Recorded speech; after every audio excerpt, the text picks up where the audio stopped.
What's up, guys? This is Nismo Joe here.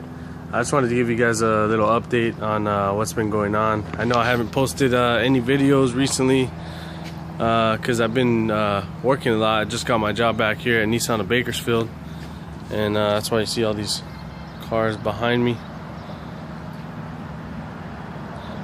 Got a whole lot of inventory over here. It's all the way down there.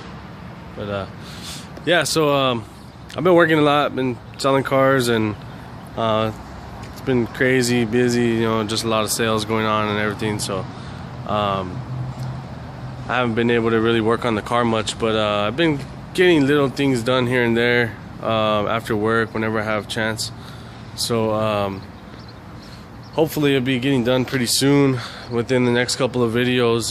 There will be more videos after that, just doing other upgrades to it, like suspension, and probably be converting everything over to either S14 suspension or Z32 suspension. I know there's different ways you could do it, so that makes it easier to actually upgrade the suspension and the you know, all the traction rods and, you know, lower control arm, stuff like that. So might do that later on, but just to finish it, get it running and driving, probably another video or two, and a couple more days. So basically all I gotta do, and I will be making another video update later on today. I just wanted to kind of make a quick video just to update you guys and let you know what's gonna be coming on the next video. I gotta mount the drive shaft. I drilled the holes already in the Q45 differential flange. Basically, I'll show you guys later too, but I drilled the holes for that because the drive shaft that I had made is using Z32 5-speed yokes. I guess they're called the slip yoke that goes into the back of the transmission, and the other part that bolts up to the flange. I used the ones from there. So the other two drive shafts that I had that you guys seen in the previous video, those drive shafts were from an automatic, and I was told, oh no, they're the same, you know, the splines are the same. But yeah, I probably won't listen to people next time, but it wasn't a big deal because I ended up getting them for pretty cheap, and I made a profit on them selling them, so wasn't too bad of a deal. But I ended up having somebody that had the flanges and everything. They just had the whole thing made for me, pretty inexpensive, and came out really good. I'll probably be posting their information, or I'll just mention them in the next video, you know. So if you guys are around my area, you might be able to just go through them because they already have the specs and everything, and how to get it made if you guys are doing the same exact thing that I'm doing. So yeah, that'll be in the next video. I'll make sure I mention that. But I gotta mount the drive shaft, then just put gear oil in the transmission, and I'm also gonna be, since I'm gonna be buying so much gear oil, I'm using the full synthetic limited slip Pennzoil 80/90 stuff. I'm actually going to be getting it here from Nissan of Bakersfield, since I got a little discount here. So I'll be getting that, and changing the differential oil as well. And then yeah, it's pretty much ready to start. All I gotta do is make a little jumper wire for the neutral safety switch. The starter has already been mounted, which I'll show you guys in the next video when I get home today. I'll be posting that later on tonight too. So yeah, mounted the starter. I extended the positive cable that goes to the battery for the starter. I extended that using some 0-gauge wire, and I just soldered it up really well because I didn't have any butt connectors that big, and I didn't really feel like going to the store. I have solder, so I just basically just soldered the crap out of it and taped it up really well. I'll probably heat shrink it later, but it's taped up for now. Probably used about a half a roll of tape just to make sure it's nice and insulated.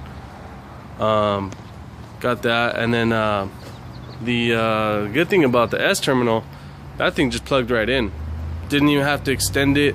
It was long enough already, and it was off of the same Q45 harness, and that bolted right up to the or it clipped right into the one that's on the automatic transmission. So that was pretty cool. Just plugged right in. I didn't have to splice in any wires or anything for that.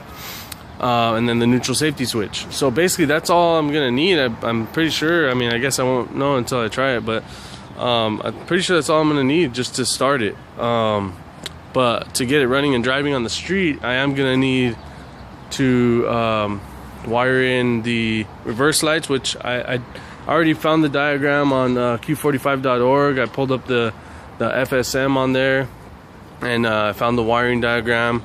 I just haven't really looked at it much. I just printed it out and haven't really tried to find the wire yet. So I'm gonna do that. And then another thing I'm gonna do is wire in my tachometer and my speedometer. I was told that I did have to get some kind of converter box for the tachometer to work, but I might just get an aftermarket tachometer and wire that in so I could still have a tachometer without having to buy any special box or something. But we'll see how it goes. I gotta find out how much it is, and I might end up just going with that, because it'd be nice to have like the actual factory gauges work. And the speedometer, that I have to figure out. I might have to buy a new speedometer sensor, the one that goes on the transmission, because if you guys are familiar with Z32s, the wiring, man, is really crazy. It's just brittle, and the wires just break really easy. And the speedometer wire just came right off of the sensor, just like snapped. So it kind of like pulled out right out of the sensor, so I can't even like solder it or anything like that. I gotta actually buy another one probably, but I mean, still be able to drive it, just won't be able to see how fast I'm going. But yeah, it's almost ready to go. Got that done. Trying to think if I'm missing anything. Oh, I do have to bleed my clutch line. Haven't done that. I do have to run my lines for my hydro e-brake. The hydro e-brake is already mounted, which I will put in the next video. It's already mounted, pretty solid. I just got to run my lines. I got all my fittings and my brake lines, the 3/16 brake hard lines. Just gotta bend them and flare them and all that stuff. Once I do that, I can bleed the brakes and put some more brake fluid in there, and yeah, should be able to fire it up pretty soon. So yeah, keep an eye out for the next update. That'll be probably coming up later on tonight, and after that, then probably be about another week for the next one, and it should be running and driving pretty soon. So all right, catch you guys later.